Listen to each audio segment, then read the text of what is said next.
name is Jen, and I do the social media outreach, and I'm the outreach and fundraising coordinator for Simply Cats. For those who aren't familiar with Simply Cats, we're in Boise, and it's our cageless, no-kill, feline-only adoption center. So today in this session, initially, we're first going to start with covering strategic storytelling. It's not going to be laying out examples of stories, but rather just tips and tricks of stuff to consider when writing a story. And then digging deeper into the social media metrics, specifically focused on business MetaSuite, since that is the most common, and also a free tool that everyone should be definitely taking advantage of. And then with all that, all together, it'll help drive impact through digital outreach, and in the end, help save more lives by making data-driven decisions. And we can go to the next slide. Okay. So why storytelling matters. I've mentioned this briefly if you've been to my last session, but we are in an era of authenticity in social media. So I'll reiterate that in this day and age, people are becoming more wary of anything that just seems inauthentic, overly processed, or especially now with AI just coming into our everyday lives even more so than anything. It's not even on social media, it's part of your phone now. A lot of it is integrated in different apps now. It's just, you'll see it everywhere. And with that being said, there's AI images being created and all this other stuff. So people are just becoming more wary of like what's real, what's not. So when it comes to this, keeping it raw, transparent, and honest, and using photos, that maybe like, just a cat photo and not, them with a background of some sort, definitely appeals more to an audience for that reason. And then stories create emotional connections, and then connections drive action. So this is very, very crucial, because without a strong story, you're missing out on a lot between having loyalty, people following through if they are, whether it's they're interested in adopting, fostering, or getting involved in one way or another. It starts with a story, and this is what sticks. If you really think about it, hearing all these, when you think of animal rescues, what really sticks about them is the work they've done and the stories they've told. Yes, statistics are important. Yes, they do matter, but it's not what sticks with people. It's the stories that create that emotional connection and that keep them, they stick along and get more invested and want to be part of that change. It's the difference you make, and it's the stories that showcase that. So a strong story will drive adoptions, donations, and shares. And I say shares because likes and all the other reactions, because it's not just likes anymore now. Those are really easy to do. It's an easy click. It's them sharing, going out of the way to do that. It's them even reaching out. That's what takes more work, and what makes the whole difference is when you get to that point, because the story spoke to them that much, or they want to know more. Whatever the post is about, whether it's about adoptions or some news about your shelter that you're sharing, it's applicable in all of those. For the next one. Okay, the elements of compelling story. So this is just break it down pretty simple with just 3 essentials that every story should have, regardless of the type of story, whether it's about an adoptable pet or maybe you're sharing, something great a volunteer did, or adoption, a pet got adopted and you're sharing that, or an adoption update. These all apply still very much the same, and you want to make sure each one of these has these essential components, starting with the character. One thing I will say is that with the character, it's definitely a lot more effective when you focus on one thing at a time. So rather than, for example, like you have multiple pictures of pets, it's hard to really tell a story and have that emotional appeal and that create that empathy for the animal when you're having so many pets in a single post. It's a lot more effective if you break those apart and focus at one thing at a time. and it makes a bigger impact that way, and it goes a long way if you just do that. And then for conflict, so this is, then overcoming any challenges, obstacles. So it's, your whole before and after. That alone, still always ending on a good note. But it's the challenges in some of those ways, like some people can relate with that. It's their shared values, shared emotions, even if it's, with animals such as like, loss. Most people, whether they know someone or them directly, have some kind of overlap with that. Or if someone else had to, surrender the pet and, not because they wanted to, but because they had to. Things like that. It's still incorporated within, and it's something that still makes it relatable and draws in people in that way with that story. And resolutions. Again, people love a happy ending, but also doesn't necessarily need to be a happy ending. If this is an ongoing journey, or this is going to be, um, it's not going to be black and white, it's going to be an ongoing thing, then share those updates. Make them feel like they're a part of that. Make them feel like they're an insider, like they're a part of that community. And if it's a medical thing, and they're having multiple appointments, and update them and let them know what's going on, and make them feel like um, they are a part of it, and they'll keep following along. So when it does get to they've been adopted, that usually those posts do really, really well because of that reason, if you are, staying consecutive, depending on the animal, of course, but when able, definitely do that. Next one. Okay.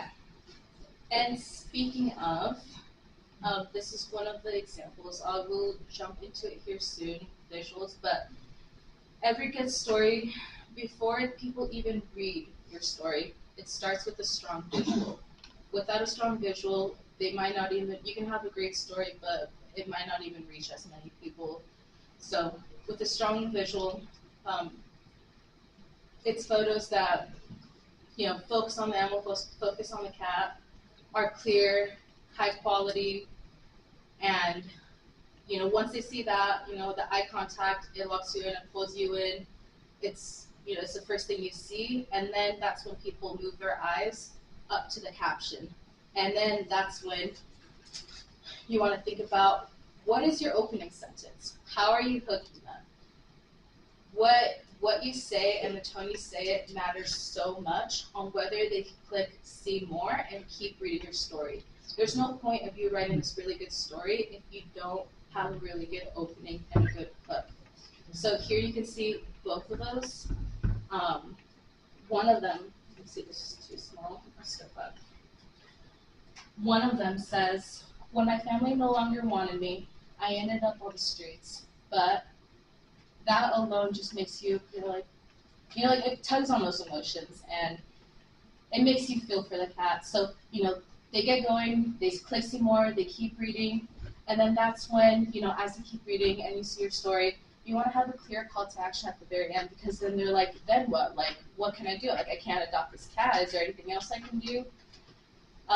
So you want to make that very clear at the end, because otherwise that takes away from why you're even doing this strong visual, this strong story. And essentially, when it comes to calls to action, whether it's you wanting them to adopt, or you're having a fundraiser and you're trying to raise funds, or you're really low on volunteers and you're needing more help,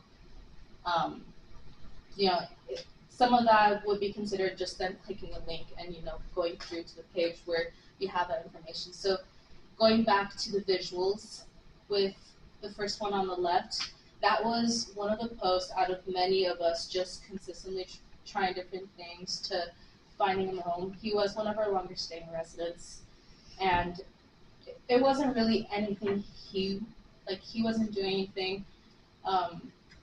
He was just, he could be a lot more independent. He wasn't a fan of his roommates. But sharing his story, sharing his background of how he got there, he was abandoned. He was found somewhere in the middle of nowhere that, someone, and you can tell he was friendly. He had a family before too. So that alone just really brought people in right off the bat. And you can see just between the shares, the likes, the comments, that story really spoke to people. It really resonated. They wanted to help. Typically, this one got a lot more shares than some of the other posts I've done that are maybe more playful or just focus on the personality. So sometimes, especially if they have a good story, definitely worthwhile sharing, and it makes the whole difference. Because when you have more shares, you're reaching more people are seeing the cat, and you're more likely to get the cat adopted faster. For someone who might not even know you're rescuing, especially if they're smaller. And then the photo on the right, that was after consistently because at one point he was one of our sponsored cats too. After all this time, it says, after more than 5 months of waiting, one of our longest staying residents, and that alone, it's another hook, it pulls them in. 5 months is a really, really long time, and it's not many cats who stay with us for that long. We have the very far and few. So this post, even though they got similar views, impressions, it got a lot more interactions. The shares weren't there because he's already found his home, but the reach was still there, and you didn't need those shares to get that reach. But it's because the story that, you don't know if it's going to inspire someone else to, want to adopt, or if they're going to see it, or maybe they've been thinking about it, it's just not the right time. So even these stories, even though you're not promoting a cat to get adopted, it still plays hand in hand and still has very much an effect in helping other cats get adopted. Or is it other animals? Cats specifically here. Okay, go ahead and go to the next one. Okay, now for the favorite, the nitty gritty, down to the numbers and all the data. If you are not using Business MetaSuite, I highly recommend it. It is a free tool. It is very handy. It makes your work so much more lighter. It makes everything all in one place. And it can be a little overwhelming if you don't have any experience or haven't even checked it out with all the numbers. There's a lot of different tabs. So we'll go ahead in this here in a bit. I'll break down some of the few essentials for you. I won't get to cover every single part of things in Business MetaSuite, but I'll cover the core essentials. So within there, it's a free hub. It wasn't always like this, but it's been like this for a while, where now it has both, not only Facebook, both Instagram and Facebook now. So you can manage both of those platforms all in this one all in this one hub. So between your post planner and your calendar is all there. And the cool thing about that is that whatever you post, everything is going to stay there as an archive. You can look way back from when you started posting and compare it. Just see, and this is where you can start seeing your trends and what works, what doesn't work, what resonates, what doesn't resonate.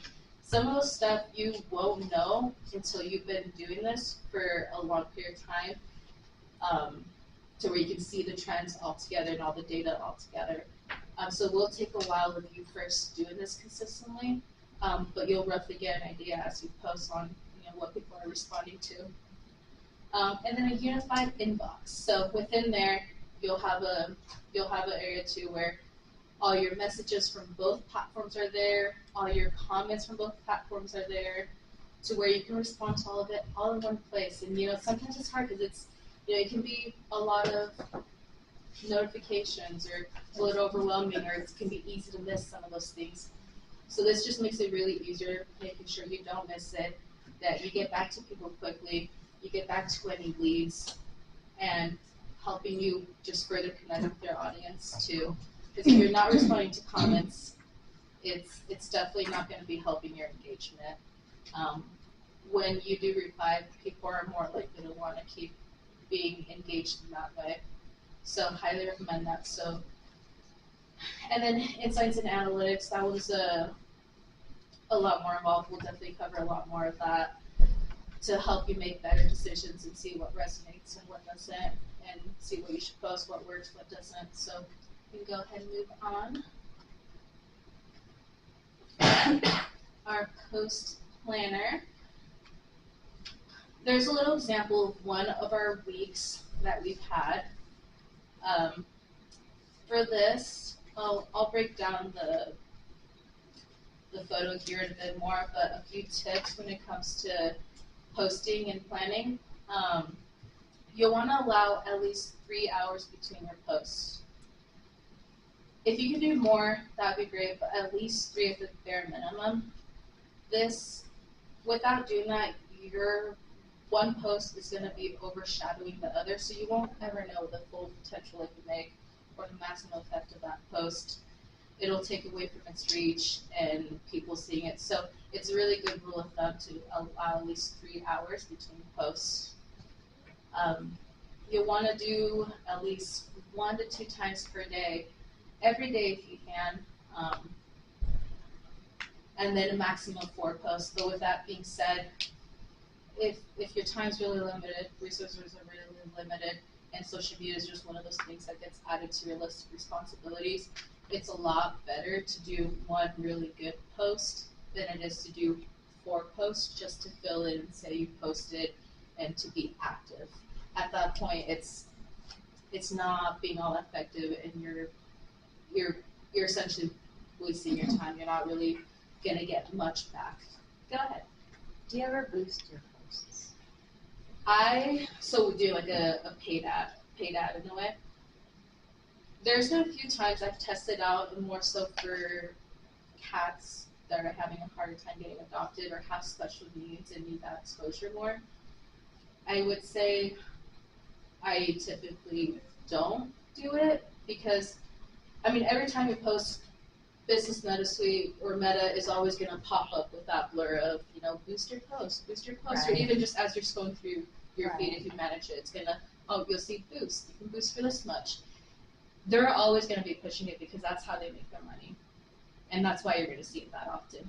But maybe initially, if you are new, it can be beneficial in trying to get more brand awareness, get more cats seen, depending on, or events even. More so if you're new, but if you already have a platform, a decent following, I wouldn't spend money on that personally. I feel like I can reach just as many people, if not more, organically without spending that money, just by doing a strong visual and a strong story to go along with the post. It does take time. There was a while where I wasn't sure if I was shadow banned, what it was, the algorithm changed, but there was a while I was messing around. I had to figure it out because posts weren't reaching too many people. It wasn't going too far. So it really is just troubleshooting, but the potential is there. It's just a matter of figuring out what works. What works for one person might not work for someone else. So this is why you need to get to know your audience and see what resonates. And the only way to know that is by looking at your data. Moving on to, again, quality over quantity. You'll hear me emphasize a lot. It's that important to put the quality in. If you have like 4 different posts and they each get like, say 1,000 each, but you make one really good post and it gets to 40K, that's the whole difference. And it probably took you less time to do that one post than it did to make 4 different posts. So it's just something to consider. You'll definitely want to schedule posts in advance. You're not having to do this daily social media stuff every single day, and you can put your efforts and focus on other things. So posting in advance is a big, especially if you already have things are coming up or planned that you can easily do. It's just another way to save time and not have to worry about it or miss a good when time frame when it should be posted. And then creating content categories. It is, although posting about animals is the #1 content you should have, it's what the main focus is. It's important. It's how we save lives. It's how we make room to save another life. So it should be mostly adoptable pets, but you still need to have a variety of different posts between both photos and videos, but also whether it's adoption updates or even news updates. If you're if you got all these donations from a very generous donor, then, you know, posting that, and I wouldn't just post, you know, the donations themselves, I would post maybe the donations along with photos of the animals actively using them or with them. That if you can ever include an animal within your photos for things like that, for anything, it makes the whole difference rather than just the item. Even like people, if you can throw an animal in there, that would make the whole difference too. And then building a content calendar. I personally use a Google Calendar. I use just Google for anything, all the tools they have, because it's all synchronized together, so it really helps. And with this, what's really nice is I highly recommend you create a content calendar because it lets you see whether you're doing this whole, having a good variety of different categories within. It gives you the bigger picture. Maybe it lets you know, oh wow, there's a lot of promotional stuff. I should include more fun and light stuff because you have to consider your audience. Your posts need to add value to your audience. So not everyone who follows you is going to be someone who's interested in adopting. So you don't want to post just adoptable pets. You want to create value for everyone. You want them to stick around. So you got to create that variety to where there's something for everyone, whether it's just even an inspirational story. Go ahead. Has the volunteer spotlight worked for you guys? That is something more I've been doing more so as of recently, the last couple of months. We always do like a volunteer and foster of the month as a way, and I've tried both, you know, at the end saying, oh, if you're interested, join, or even not saying that at all and just keeping it light and fun. And maybe just alone, they're like, oh, like that sounds fun. Maybe I'll look into it. I would say yes, it does help. The one that did really, really well, that was volunteer specific, is when whenever I don't know if it was our dryer or washers broke, and they were taking all our laundry, doing it on their own, going to a laundromat and doing all our laundry on their dime. They even while they're there, people were asking like, oh, like, you know, like what's all this laundry? Are you part of animal rescue? Like they're curious because they saw, you know, all this baskets upon baskets of all this pet bedding and stuff like that. So there's even people who are like, oh, like I would love to help. Like let me contribute. Like that alone, they shared it with us. That alone was a great story. And we got their blessing to share that on our social media pages and take a photo. We even got them these T-shirts that say, I move mountains of laundry on them. That's just fun and quirky. And that post alone, specific volunteers did really, really well. I was surprised how well it did compared to even like our volunteer of the month and foster of the month. So there's a story there. That's a story in itself, even though it's about volunteers.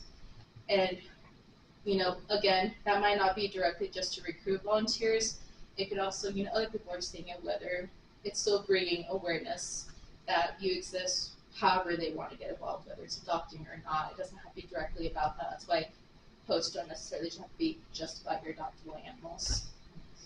They still, whether it's direct or indirect, it still comes back to your rescue. And you know, if they're already thinking about adopting, they're still going to, whether it's a post about that or not. Now they just know you exist and you've reached people and more people know about you. Okay, and then the content calendar, to just dig a little deeper in that. You can see it on a week by week basis like that. That way you can see more details about how your posts are doing. You can go back and see how others did. You can also click the month button at the top left corner and you can just see a whole overview of how you've been posting. That has a little bit more limited information, but it does give you like a bigger picture of what your content looks like.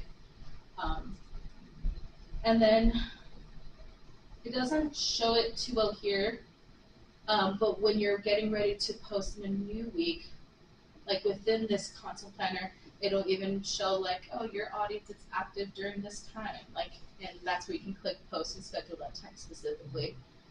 But that's something that'll also show up on that planner by its own, to show you, active times. It's noticed based on the data Meta collects that your audience is active. Now, when you're talking about scheduling the posts, so you're front loading your posts onto your calendar And you're scheduling when they can release or when they post on the Yes. platforms? So that Okay. you can choose the day, specific time. You can do, the same post to both your Instagram, Facebook, but release them at 2 different times. If, Instagram, maybe they're more active at a different time than your Facebook followers are. And you can do it as far in advance as you want. If you have like an event coming up here, it's going to come up and you just want to take that off your list of things to do, you can already start posting as far out as you want. But typically I would recommend posting anywhere between 2 and 4 days out, just depending on your guys' situation. But And that's a specific MetaSuite function, or is that something available per platform? what's specifically Scheduling out in advance. that is, I believe, Instagram. I don't think Instagram has it. I'm 95% sure that is only MetaSuite. I think their Instagram might have something about scheduling it later if you do only directly through your app. But at this point, if you have a photo and you want to post it on both platforms, it's just easier to schedule it both at the same time. So it is something mainly on Meta Business Suite. Okay. I don't think Facebook has any advanced posting. It might just be Instagram, if any.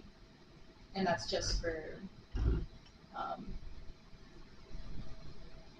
I think that's for Reels for sure. I don't know about photos. We can get to the next one. Does scheduling posts out too far, like say if you uploaded a month's worth at a time, does that decrease your reach? Do you think that that's a negative thing in Facebook's or Meta's mind? I wouldn't say it decreases your reach. I guess it just gets trickier to do that because, for example, it's sometimes things are just coming up and you're creating a post as it happens. Like you didn't know a cat was going to get adopted, so you're going to post maybe not to go out that same day, but the next. Or if you're promoting your adoptable pets, you don't know when they might be adopted. So you don't want to, have a post scheduled and then they got adopted, so then you delete it and there's time wasted there from putting that post together, and just because things are ever changing with that is why it's usually 2 to 3 days. Not because it'll affect you. You can still register. Like if it's an event, that's what I do. Then 100%, yes, yes, that takes a little. If you can go as far, it will not affect anything. Okay. It just takes something off your list and it'll be there and it'll go out. So nothing's wrong with posting that far ahead. It's just not too many things make sense to post that far ahead is all. And then best times to post. So you have your standard social media best times to post, which is usually really early in the morning, so maybe anywhere between 7 a.m. to 9 a.m. Maybe during lunch hour, so around noon. And then when people are checking their phones while they're on their lunch, or even like in the afternoon, so like around 3 o'clock. Or once they're getting home in the evening, so like between 6, 7. But that's your standard times of a good rule of thumb if you just want somewhere to start, because you don't know right now when your audience is most active. So it's a good place to start as you figure out and enhance and get a deep look of what times your audience is most active. A good tool, once you start posting more, you'll start getting things like this on the right, where it'll tell you some of the active times for your users. And you'll notice here again that Facebook and Instagram have two different times. Some of them are completely different, and that's probably again because Instagram is a younger audience. Maybe they don't have that 9 to 5. And then you got your Facebook. That one is, I notice, at least for us, it's always the most during the evening, and it's always, sometimes it's been 6, but lately it's been always 7. With that being said, sometimes there's posts that I'm like, I really need people to see this one. This one's important. So I reserve, instead of posting early in the morning, I'm like, most people are active in the evening and I want to maximize it in this post support. So I'm going to save it for the evening. So it can do just that. So that's definitely something to keep in mind when you're considering like some of your posts, and if there's some posts that you just really want to maximize how many people see it, that you might want to, hold off and save it for the evening rather than the morning.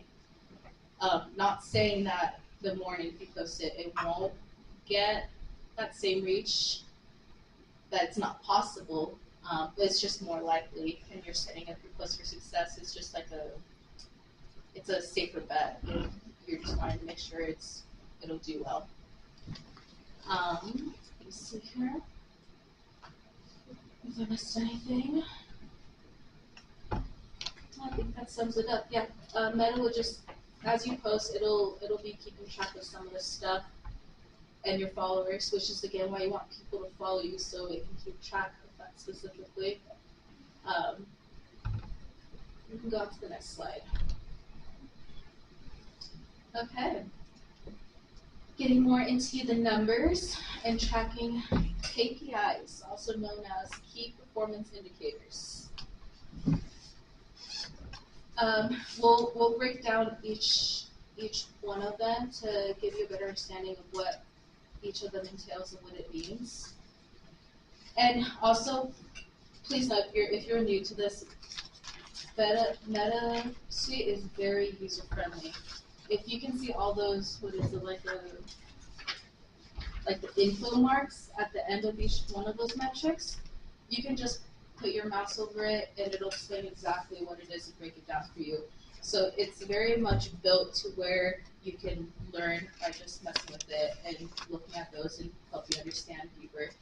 Even if you forget, you can reference it again. It is built in within the program. So for views are important, but they're not the most important thing. It's just your starting point. So think about all of this as a funnel. So, you got your funnel, and at the very top, it's going to be your views. It's going to always be the bigger number. It's where, it's really easy to get views. It's just the number of times your post shows up on someone's newsfeed. Not that they stopped to look at it, but that they scrolled by it. How many times it just showed up on the newsfeed and they scrolled by it. Reach, on that hand, is how many people were scrolling, and as it came up as a view, how many actually stopped, whether it's just to look at the photo or glance at the opening sentence of the caption. But it's then that they stopped, you got their attention, and they took more time to look at your post. That is reach. Engagement. This one takes a lot more work, on their part. So it's going to be an even smaller number. So going down, funneling down, you're going to have your engagement to where this includes your likes, reactions, shares, any messages, saves, comments, and it even tallies it up together as your interactions on top of all those at the very bottom of the photo. That is considered all your engagement. And this is them, after looking at your post and after you reach them, how many it resonated to where, to where they're like, wow, this is great, like, I'm gonna like it. Liking, and that's just click the button, that's a lot easier. But even then, they liked your post and that they liked everything about it, what you had to say, that, they took the time to do that. Comments take a little bit more involvement. They're a little bit more thought, typing. That just says even more about your post and how well it's doing. So if it's just, a whole bunch of likes and whatnot, yes, it's good, but also having comments and even better yet, shares, just goes to showcase how good of a post you have, how strong the story is, how strong the visual is. It just confirms that when you're starting to get a little bit more of that. But also given that your posts, some posts are a little bit more, it's easier to engage with, than others. So you'll notice it vary from post to post. So don't think because you didn't get any comments at all that you had a bad post. Because if it's for example, we had a post where it's highlighting some more black cats because they end up staying with us longer, and our colorful cats go the most. So what we noticed is that like one of those like calling all black cat lovers. That alone, it started off as that, and a lot of people who own black cats or know someone who owns it, or has maybe volunteers and like is familiar in one way or another with black cats. They were like, oh, here's mine. Like I can vouch that they're amazing, they're great, stuff like that. That's when it becomes more comments and they get more engaged because not only are you promoting your pets, but you're also getting them involved in that way, in a very subtle way, but still getting them involved by, that caption started off with a question, like, where are all our black cat lovers? Or at another one, I saw that one did really well, so I repurposed the content and did another one. And I'll show you, I believe I will put a bit here later in these slides. But I changed it up a bit, same idea, but the opening sentence was, did you know we have 19 black kittens on our adoption board right now? Same thing, opened up with a question. It didn't do as well as the other one, and it could be a lot of things. It doesn't necessarily mean you have a bad post. Social media is very much saturated. There is so much content out there. There is so many people posting things out there. So it could very much be like maybe there's a current event that happened, or like there's all these factors that can affect indirectly of how your post does. So definitely don't let one good post or one bad post set the trend or change your whole strategy because of that. It's just something to know. But there's just so many factors that can go into affecting it that some you just might not even know about. And then conversions, so actions taken.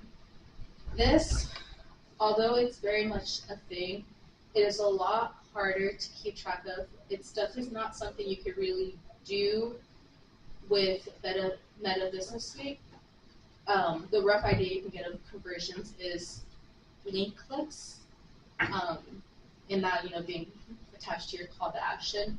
So this includes conversions being actions taken, like if they adopted, or foster and volunteer signups, or if they registered for one of your events, and so on.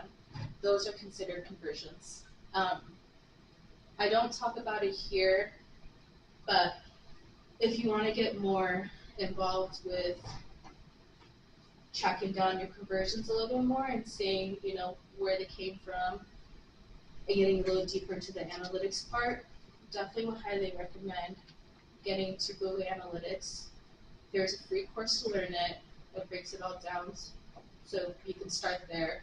It's free if you have a business Google page, free to use, and that alone can show you more of these conversions and where they're coming from. Are they coming from just a Google search, or is it from your social media? Is it from another website like Pet Finder or something along the lines? It'll really give you a better idea of where to focus your efforts and what is working and where you're getting most people to come to your website. I'm going to the next one. Okay, and this one's giving just on the insights page specifically, seeing more of a broad view. I set this so that it would capture all the data from the beginning of the year up till now-ish. It's a couple of days ago. And here you can I'll walk you through with this page and try to break it down and make it easy. Actually, before I do this, I should ask, how many of you are currently using Meta Business Suite, or at least familiar with? Okay. Do you guys use it just to post, or do you look at the data insights? I attempt to look at them. Okay. That's where I am. Okay. So I'm the ED and my admin lead does all this, and she gave me notice. She's done next week, so I'm kind of going, oh shit. You gotta learn this quick. I'm looking at ours while you're talking. Yeah, I'm like, yeah. oh my god. Okay. But she didn't have much computer experience, and she said it was super easy to Yeah. use. So Yeah. I'm assuming I can handle this. Yeah, once you get a lay of the land and some of the basics, it's definitely attainable and feasible to learn. Yeah. It'll just be trial and error and as you look at it. But we'll break this page down, and this is just the insights page. There's a lot of tabs and different options, but we're just going to focus on the data part for this. So with insights, you can go from your content overview to looking at all your content specifically.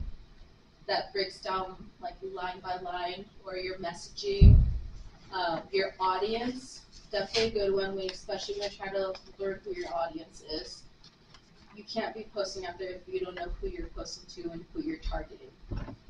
So our audience specifically, as you can imagine, as cat rescue, is mostly women. So definitely something to resonate. And when it comes to women, definitely the emotion appeal definitely works a lot more, is a lot more effective.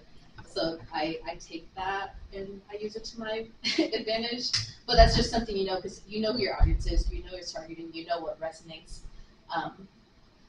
And then also with, I believe it's in the audience, you can also see in benchmarking, within there you can also see how you compare to your competitors, or what's the potential audience you can get, or where are they located? Are they mainly in the Boise, well, if you're here, mainly in the Boise area? Is it all in the U.S.? It'll break all of that down for you, so it can give you a better idea of who your audience is and how to craft your post and to target them specifically. So sometimes that might require a little bit of research after, but it'll lay it all out there to give you at least that foundation to get you started. And then here we're looking at the overview, so we'll go ahead and dig deeper into what it's showing. So before jumping into the graphs, just so you know, for content overview, you can go from all of your content all together, put together, or reel specifically, or video specifically. Reels usually being your more short-term videos is what they consider as reels, and Instagram always. And then if you do Facebook Lives, it'll show you that as well. Or even post or stories for both. And then once, you can look at anything specific, or you can look at it all. See, is your videos, is it making, is it reaching even a lot of people? Is it worth your time to do that?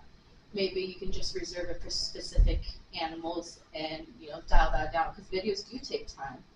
So, maybe photos perform better and it's faster, so maybe it's worthwhile to do photos more so, and maybe just put videos on the animal's profile. So it's just something trial and error to mess around with. And then once you get down below that, you'll see the views, reach. You can go and click, right now we're on views, looking at a graph for views. You can go ahead and go through each one and look at the different graphs for each one. So as you click through them, you can get a graph for just your reach alone, or your 3-second views and 1-minute views applied to your videos and reels.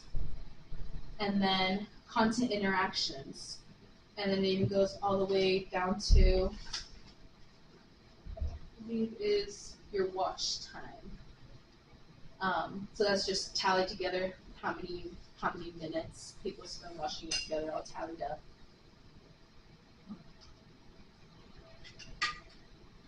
And then looking now down at the graph. So this one's starting from January 1st up until September. You'll see these trends, these spikes. As you're looking at this, the spikes are the most obvious things that call out, and it's definitely something you see that you want to see, what is that from? What did that? which post did that, and it'll give you a better idea of, maybe is there a trend, maybe something you should be doubling down on and doing more of, to get that reach or those views. Here we did do some ads when you did ask me, so you'll see the breakdown between organic being that you did not pay for it, and then you have your ads reach, which it'll do it for you, depending how much you end up setting aside for that ad.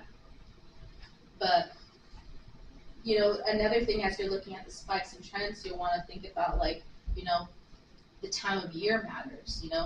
Was maybe around like August, like was school just getting started and maybe it was a bit slower, or during the holidays, do you see a lot more of people getting involved or invested, or people just really like specific Christmas post themes, like maybe that just people really like and get in the spirit, and they get more involved with that, and you can see what works.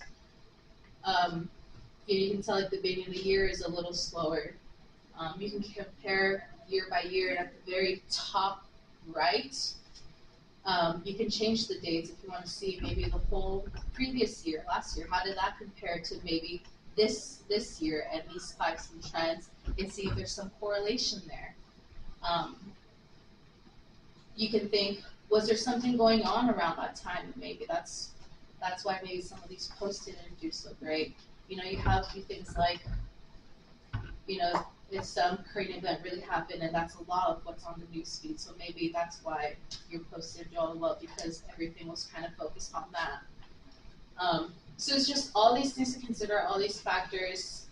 And then at the very top, you can switch from Facebook to see your Instagram, and then it's the same thing all over again, everything displayed, but focus to your Instagram page. And with this being said, Instagram does have their own analytics that is similar and can only be accessed directly through Instagram. That's also worthwhile checking out, and it's free. That can give you a few different insights that are just Instagram specific. So definitely another thing. This one should definitely be your main, but it definitely doesn't hurt to check the other one out too. Yes. I was just gonna ask, I don't wanna spend too much time on it, cause but with the ads, when you do sponsor those posts, do you allow Facebook to choose your audience for you, or do you create your own audience personally, like for your job? So when you sponsor a post on Facebook, when you're doing like an ad post? Yeah. Okay. How do you choose your audience? Do you, is there a certain method that works best? Like friends of people that follow you, or do you let Facebook kind of use their methods? Because there's different things you can toggle how to target your ads. It definitely leaves it mostly up to you, because it'll ask you things like maybe certain pages they might follow, or some of their interest.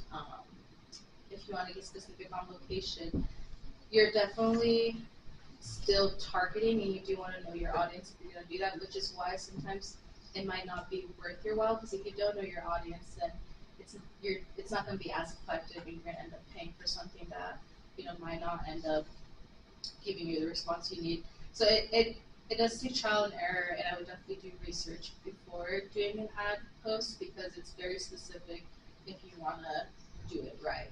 Okay. We'll go ahead and go to the next slide too. What time is this?